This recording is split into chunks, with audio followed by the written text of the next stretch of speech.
नमस्कार, मैं हूँ एस्ट्रो वास्तु एक्सपर्ट सावी सिंह और आज हम वापस आ गए हैं आपके राशिफल के साथ। सितंबर का महीना वृषभ राशि वालों के लिए क्या कुछ खास लेकर आ रहा है, आज हम उसी की ही बात करने वाले हैं। लेकिन अगस्त के महीने की शुरुआत होते ही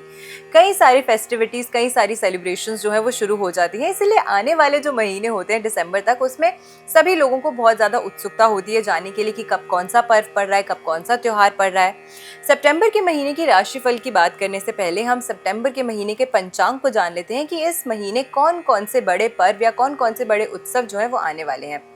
सितंबर का महीना इसीलिए भी विशेष है क्योंकि पहले ही हफ्ते में यानी कि 7 सितंबर को, जिस दिन से पितृपक्ष शुरू हो रहे हैं, उसी दिन साल का एक महत्वपूर्ण चंद्र ग्रहण जो है वो भी पड़ने वाला है, जो कि भारत में दृश्य होगा।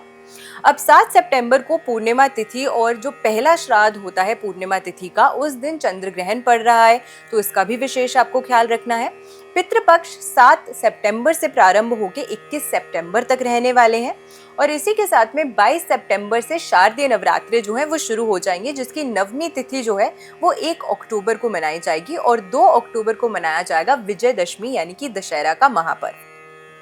पंचांग तो हमने जान लिया, लेकिन इसी के साथ में इस महीने ग्रहों के किस तरीके से गोचर हो रहे हैं, ट्रांजिट हो रहे हैं, और वो गोचर, वो ट्रांजिट्स आपकी लाइफ को, आपके रिलेशनशिप्स में, आपके करियर में, आपके फाइनेंसेस में, आपके धन संबंधित कार्यों में किस तरीके से प्रभावित करने वाले हैं, आपके स्वास्थ्य में क्या बदलाव लेकर आने वाले हैं, उन सभी की भी हम आज की इस वीडियो में बात करने वाले हैं।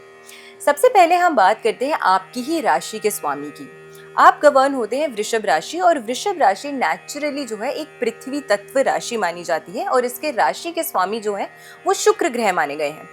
शुक्र जो है वो आपके लिए आपकी राशि के यानी कि टॉरस के, और इसी के साथ में आपकी राशि से छठी राशि जो कि है तुला राशि, इन दोनों ग्रहों के ही स्वामी माने जाते हैं, इन दोनों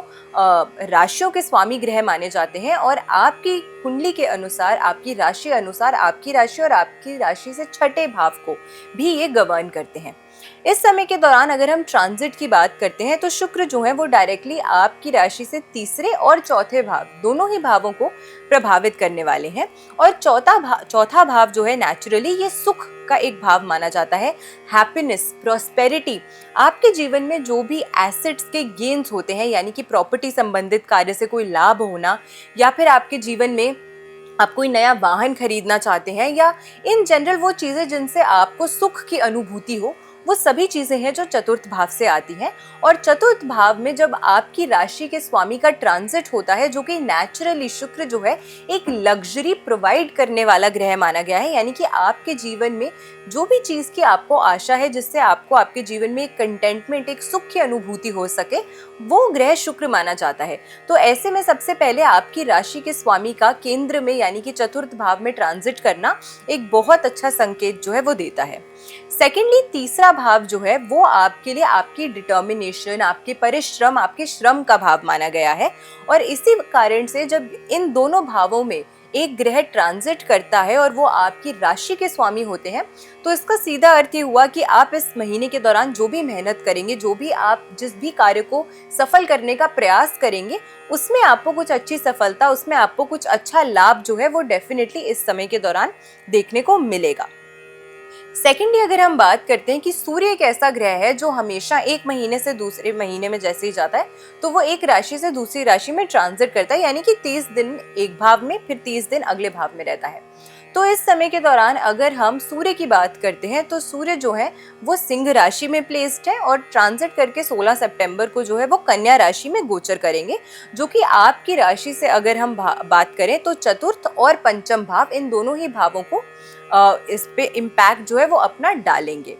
नेचुरली जब आपकी राशि के स्वामी जो है वो 4th हाउस में ट्रांजिट करेंगे, जो कि सिंह राशि है, वहां पर जब ट्रांजिट करेंगे तो आपको कुछ ना कुछ लाभ जो है वो डेफिनेटली देंगे। लेकिन यहाँ पे चैलेंज ये है कि ऑलरेडी केतु जो है वो वहां पे प्लेस्ड है।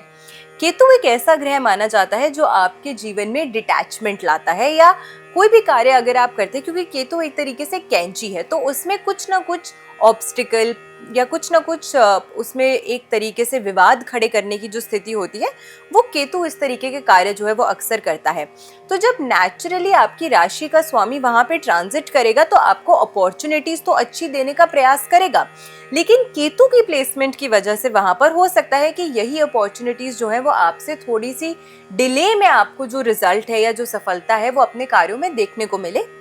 तो आपको किसी भी प्रकार से निराश नहीं होना है। हाँ, थोड़ा सा डिले का सामना आपको जरूर करना पड़ सकता है केतु की प्लेसमेंट की वजह से, बट ऑल ओवर अगर हम बात करते हैं तो आपको कुछ अच्छे फेवरेबल रिजल्ट्स इस समय के दौरान डेफिनेटली देखने को मिलेंगे। मूविंग फर्दर, चतुर्थ भाव जो है वो एक ऐसा भाव है जहाँ से सुख की अनुभूति होती है, और ये आपके लिए आपकी मदर के साथ, आपकी माँ के साथ जो आपके संबंध हैं उनको दर्शाता है। और केतु की प्लेसमेंट होने की वजह से आपकी मदर की हेल्थ में कहीं ना कहीं थोड़ी सी परेशानी जो है उनको झेलनी पड़ सकती है, जिसकी वजह से आपको भी कुछ मानसिक तनाव जो है वो झेलना जो है वो पड़ सकता है। तो इसीलिए अपनी माँ के स्वास्थ्य का खास विशेष करके ख्याल आपको इस महीने के दौरान जरूर रखने का प्रयास करना चाहिए, और बेवजह की छोटी छोटी चिंताओं से अपने मानसिक स्वास्थ्य को या अपनी खुद की मेंटल हेल्थ को आपको नहीं खराब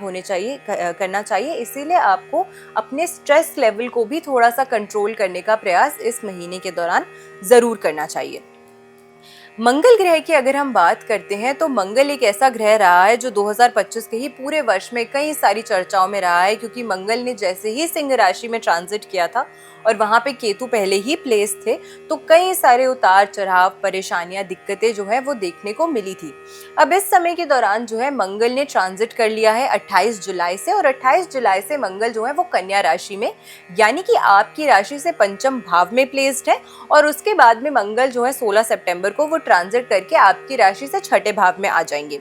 पंचम भाव में जब तक मंगल प्लेस रहने वाले हैं 16 सितंबर तक, तब तक आपको थोड़ा सा अपनी वाणी पे कंट्रोल करके रखने का प्रयास जरूर करना चाहिए, और स्पेसिफिकली तब अगर आपकी अपनी स्व कुंडली में कहीं ना कहीं मंगल जो है वो पीड़ित स्थिति में है, क्योंकि ऐसा होने की वजह से ये हो सकता है कि अगर आप मैरिड हैं, आपके बच्चे हैं, तो आपके बच्चों के साथ आपके जो संबंध है उसमें कुछ खटास या परेशानी, मिसकम्युनिकेशन की वजह से आ सकती है। आपकी लव लाइफ में भी थोड़े से आपकी खुद की शक की नेचर की वजह से या बार बार अपने पार्टनर के ऊपर आपको शक करने की वजह से हो सकता है कि कहीं ना कहीं उनके साथ भी आपके संबंध जो है वो खटास में या परेशानी में आ सकते हैं। तो इसका विशेष ख्याल आपको जरूर इस महीने के दौरान रखने का प्रयास करना चाहिए।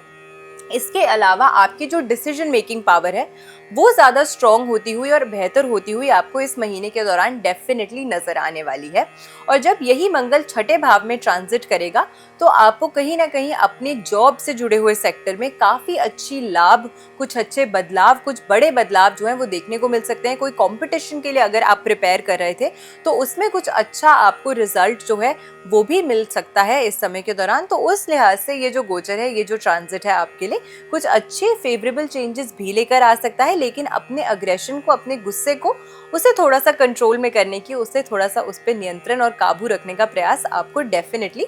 जरूर करना चाहिए। गुरु की अगर हम बात करते हैं, देवगुरु बृहस्पति जो कि अभी अतिचारी मूवमेंट में है और आपकी राशि से सेकंड भाव, यानी कि जो कि आपके लिए धन का भाव भी है, कुटुंब का भाव भी है और साथ के साथ वाणी का भाव भी माना जाता है। तो यहाँ पे देवगुरु बृहस्पति की जो प्लेसमेंट है वो कहीं ना कहीं आपके लिए कुछ अच्छे फेवरेबल रिजल्ट्स जो हैं वो ला सकती है। हाँ, हो सकता है कि किसी न किसी प्रकार से आपकी जो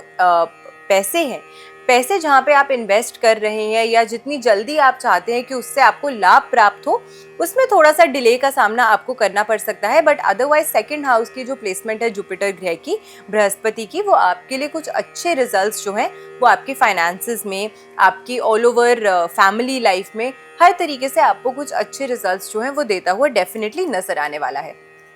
अब थोड़े बहुत जो उतार चढ़ाव आपको इस समय के दौरान देखने को मिलेंगे, क्योंकि मंगल और बुध की युति होने वाली है इस महीने, और साथ में सूर्य और केतु जो हैं वो भी 4th हाउस में यानी कि सुख के भाव में युति कर रहे हैं, जिसकी वजह से थोड़ी सी डिले, संघर्ष या परेशानी जो है उनका सामना आपको करना पड़ सकता है। तो एक रेमेडी जो आपके लिए बहुत अच्छा कार्य कर सकती है इस महीने के दौरान, वो क्या रहने वाली है? आपको स्पेसिफिकली धारण करना चाहिए एक क्लियर क्वार्ट्ज का ब्रेसलेट, और क्लियर क्वार्ट्ज का ये ब्रेसलेट जो है आपको अपने बाएं हाथ में पहनना चाहिए। पूर्णिमा के तिथि के दिन आप ये ब्रेसलेट जो है वो अपने हाथ में धारण कर सकते हैं, चंद्र ग्रहण का सूतक काल लगने से पहले। अगर किसी कारण से पूर्णिमा की तिथि के दिन आप धारण नहीं भी कर पा रहे हैं तो किसी भी शुक्रवार के दिन आप पहन सकते हैं। लेकिन खास ख्याल आपको ये रखना चाहिए कि ये जो आप धारण करेंगे ब्रेसलेट, इसमें जो पूरे बीड्स हों वो 15, अगर आपकी कलाई छोटी है, या फिर अगर कलाई चौड़ी है तो 24 बीड्स के ही ये जो ब्रेसलेट है वो होना चाहिए। तो इस तरीके से अगर आप ये ब्रेसलेट धारण करते हैं तो बहुत अच्छा लाभ आपको आपके जीवन में देखने को मिलता है। तो हम आशा करते हैं कि आज की ये जो वीडियो है वो आपको पसंद आई होगी। और अगली राशि की हम बात करने वाले हैं कि मिथुन राशि वालों के लिए सितंबर का महीना क्या कुछ खास लेकर आ रहा है। तब तक के लिए नमस्कार, आप सब अपना ध्यान रखिएगा।